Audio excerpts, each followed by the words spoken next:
And welcome back to Hannity. Ohio Governor John Kasich surprised some political pundits and stormed into second place in the New Hampshire Republican primary. So can he use last night's results to propel his campaign into victory in South Carolina and states beyond? Joining us now to respond, the man himself, 2016 Republican presidential candidate, the governor of the Buckeye State, the great state of Ohio, Governor John Kasich. Congratulations, Governor. It was very good, Sean. We're very, very pleased with where we are. Strategically, I was kind of giving you a little bit of a hard time because you didn't spend a lot of time in Iowa, weren't expecting good results there, but you did spend the time in New Hampshire.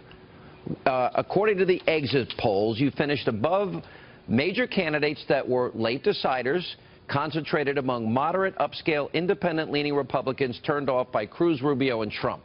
What does that mean to you?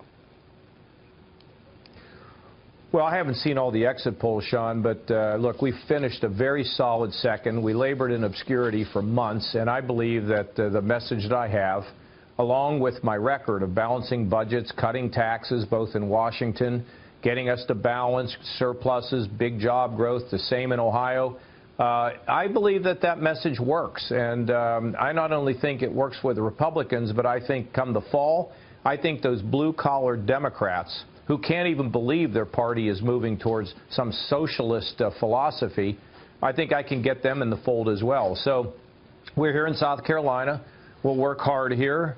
We're very plucky in terms of being a team. We're scrappy. We're going to move around here. And then, you know, we're going to move on. And I can't wait to get to the Deep South and places like Mississippi, Alabama. We have the governor of Alabama, Trent Lott, Mississippi. We're building things in Tennessee. And then, you know, at some point we get to Michigan.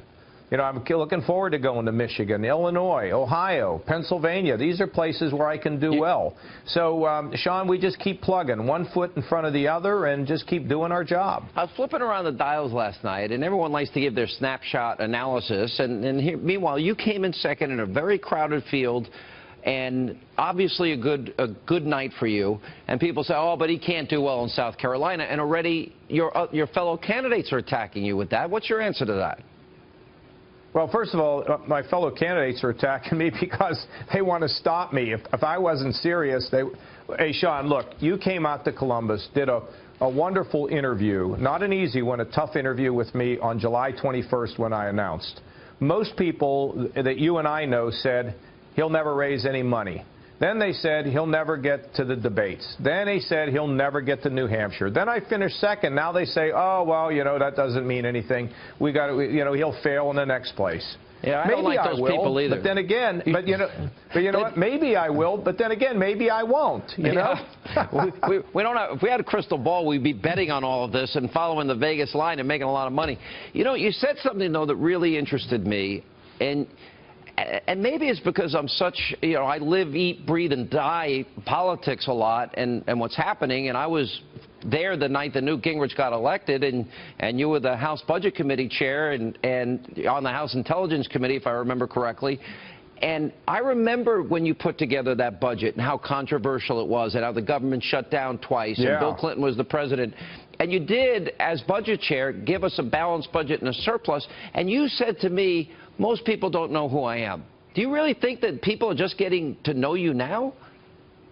Oh, absolutely, Sean. I mean, it's hard for us to believe, but I know that it's true. That's why we never ran high in the national polls. We're going to rise in the national polls now because now people can, when they see me, they know my name is not Governor of Ohio. It's actually John Kasich. And you know, a couple more days of this, and they'll know it's not Kasich, that it's Kasich. I mean, it's just the way it is. And, you know, when you're a Midwesterner, when you are the governor of Ohio, people don't come there to cover you. I mean, not in any sort of saturated way. I'm not in the New York media market. I'm not in the L.A., you know. All right, so now you got a higher profile out of New Hampshire. So tell the story as budget chair and tell the story as governor for the people that don't know you. Well, we balanced the budget in Washington for the first time since we walked on the moon. And when I left Washington, we had a $5 trillion surplus.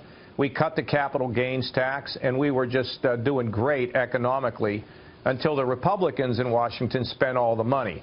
And then I went into Ohio. We were $8 billion in the hole. We had lost 350,000 jobs. Everything was rickety and rockety. I cut taxes more than any governor, $5 billion in the country. We now have grown 400,000 private sector jobs. Our credit is secure. Our pensions are secure, and our credit is rock solid.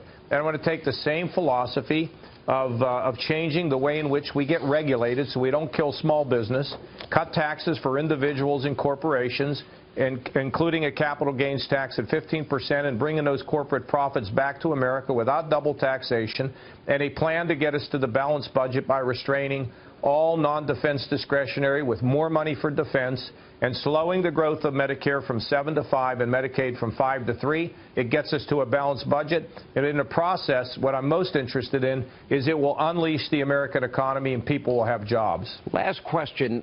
The analysis last night, and I'm only telling you what others are saying, don't jump through the camera and beat me up here, was that you have now moved into that spot that others wanted, the so-called establishment. Does that word establishment bother you that people tried to put on you last night? Yeah, because I'm not establishment. Sean, I make the establishment upset when I'm introducing budgets against a Republican president, when I'm saying if we're going to reform welfare for poor people, we ought to reform it for corporate welfare. When I went into Ohio and told the special interests to get in line, either get on the bus with me to solve Ohio's problems or you're going to get run over by the bus, I make the establishment upset. I was a cheap hawk. I reformed the Pentagon at the same time we were building a stronger defense system. So, Sean, you know, it's really interesting to call me a establishment. If you ask the press that covered me in Washington, they burst out laughing because I can get along with the establishment, but I'm not part of it. So that's kind of the way it is. All right. Congratulations on last night, Governor John Kasich. Appreciate your time. Thank you, Sean.